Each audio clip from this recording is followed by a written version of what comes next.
Hello, football family. Welcome to Huddle It Up Films. I'm Chuck Cosmo Burkhardt, and today we're talking about Ravens quarterback Lamar Jackson, some misconceptions about him, and what we can expect from him in the future. We have the creator of Huddle It Up Films himself, Jason Smith, here today. How you doing, Jay? I'm doing okay, man. I got my game face on a little bit today because we're talking about a subject near and dear to my heart, and that's Lamar Jackson, the Ravens quarterback. So, Yeah. Well, Lamar is one of the most talked about players in the NFL right now, and even I, as a casual fan, their opinions, they're all over the map. It's hard to make sense of everybody's opinion on his style and the way he plays. What makes him so polarizing, in your opinion? well, first off, I think people were all over the map with him coming out of college. So, basically, what that does is it makes people cement their opinions and they want to be right. Like, nobody likes to be wrong. We all like to be right. Some people have a harder problem admitting that they were wrong. So, when you see Lamar thrive like he has, winning an MVP in his first full season, some people are going to look at him as if he walks on water, and other people are going to say, hey, wait till this collapses. So Lamar's style of play and just the player himself, the opinions have been all over the place from the start. And I think people get dug into their opinions of him. The other thing is that Lamar is a unicorn. We've never seen a player like him. Michael Vick is the person everybody compares Lamar to, but the only really similarity between the two, and I saw a lot of Vic. We're old enough. We've known each other for 30 years, so we all saw Vic. And the only thing they have similar is their running ability. They're the two best running quarterbacks in the history of the game. But everything else, compared when you compare Lamar to Vic, is completely different. So I think people box him in with Michael Vick, and he's not a Michael Vick. They just run the same basically. Okay. Well, I mean, obviously, doing what you do, creating the content that you create, I'm sure you've put in a lot of time watching film on Lamar. You've seen all the opinions that people have of him. For a casual fan like myself, like, what do you think are the common misconceptions about Lamar's game that, are floating around out there right now? Well, there's a bunch of them, but I think I want to focus on two. There's one that I'm not going to speak on because luck is involved, and like I'm kind of a superstitious person, so I'm not going to speak on one. But there's two. I would say the main misconception is Lamar is a pocket passer. Now, I have a video, maybe I'll link it up on this video of him just making throws, pretty much like a 12, 14-minute video of him making throws from the pocket. And as you know, Chuck, I mean, even as a casual fan, we talked about this before.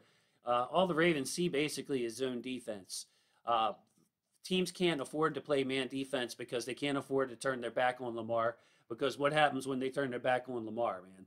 It's easy Yeah, five, he eight. runs right at you and he burns you. Right, and it could be a big play. It's not just going to be an 8 yard run. It could be a 40 or 50 yard run. So teams play a lot of zone defenses, and if you look at Lamar's interception rate, I mean, there's no way you can have an interception rate that low without being able to read a defense. So already in his young career, he's done with a lot of what a lot of quarterbacks haven't been able to do, and that's really get a feel for how to operate in the zone defense against zone defenses. And then the second, I think, is a really big misconception is that once Lamar gets out of the pocket or he's flushed, he just runs. He's a one read and go kind of quarterback. And that's not true. I actually have another video to show if people want to watch of him making throws on the move. When he's flushed out of the pocket, he's not looking to just take off and run. People focus on that because he's so good at it, but he's looking to hurt you downfield.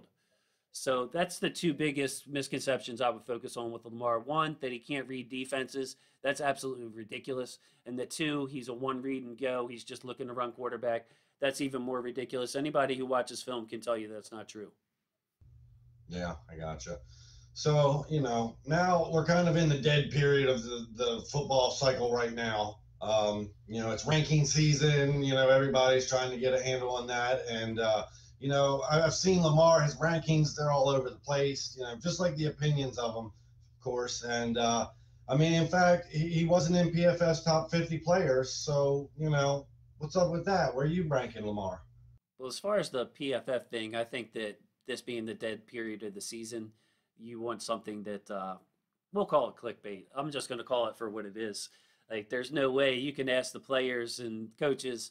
They're not taking Lamar 51st overall if they have 50 choices. So, but as far as where I rank him, Well, as you're talking overall players, you have to have at the top the quarterbacks who can win on their own, who are scheme independent. Doesn't matter what team you put them on, what weapons around them, what scheme you're running, they're going to give you a chance to win every day. And Lamar is one of the handful of guys. I mean, people's lists will vary, but I think it's safe to put Mahomes and Rodgers in that same category. Lamar's right up there with those guys. No matter what the game situation is, no matter what the talent difference is, whether you're getting out coached or whatnot, they can make the plays that win you a game. So Lamar is in that same category, right up at the top. I don't care how you rank them among the quarterbacks who can make it happen for themselves. But yeah, the whole PFF thing, and I saw one the other day where Kirk Cousins was ahead of him in a ranking, and it just screams clickbait. Everybody's entitled to their opinion, but it's the dead time of the football season. Being a computer guy, getting them clicks is pretty important when nobody's paying attention when the business is low. You know, That's right. That's right. Same in every industry. right? Exactly. So, you're sitting here, you're hyping Lamar up, you're talking about all his positive aspects, and that's great and everything. But I mean, honestly, it's like, he's a young player and there's a lot of areas that he can probably improve in. Like, how do you feel about that? I think that's something that, maybe isn't talked about enough. Well, sure. And the reason you don't hear a lot of it is because he is so polarizing. It's like, for some fans, he can do no right. And then for other fans, he can do no wrong. But like with every other player, he's not perfect. He has things that he can improve on. So with that being said, I think the one area Lamar can improve on is to take more chances. I would like to see him take more chances. And I think that this year we'll be able to really evaluate if he's going to take more chances or not, or if he's going to be more risky. Like, it's great to take care of the ball, Chuck, but sometimes you got to throw it down there and give your playmakers a chance to make a play. The problem Lamar has had the last 2 years is that his main two weapons, being Hollywood Brown and Miles Boykin, I'm talking about on the outside, obviously Andrews is a force, are not 50-50 ball winners, and for completely different reasons. Hollywood tracks the ball, finds the ball fast as anybody. He's great at ball tracking. He's just limited by his size. If you throw it off to Hollywood, Chuck, he's going to have a hard time basically fighting the other guy for the ball and knocking it down. Boykin has the size. He's the opposite, has the size to do it.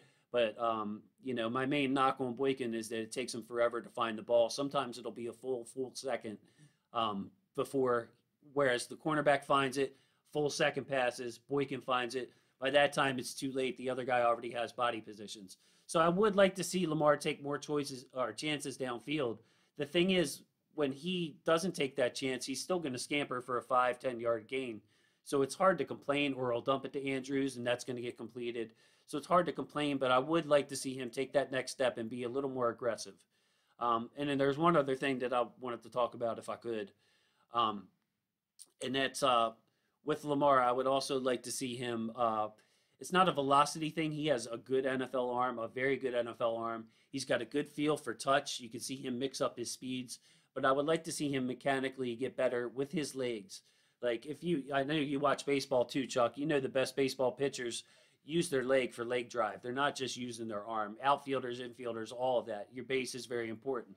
Lamar tends to stand very tall, and mechanically he's good about keeping the ball by his ear and being able to flick his wrist and throw it at any time. So that part of it's great. But his lower half, I'd like to see him be able to get on top of the ball and really drive it. And I think that would help his velocities on these outside the boundary throws that everybody likes to talk about.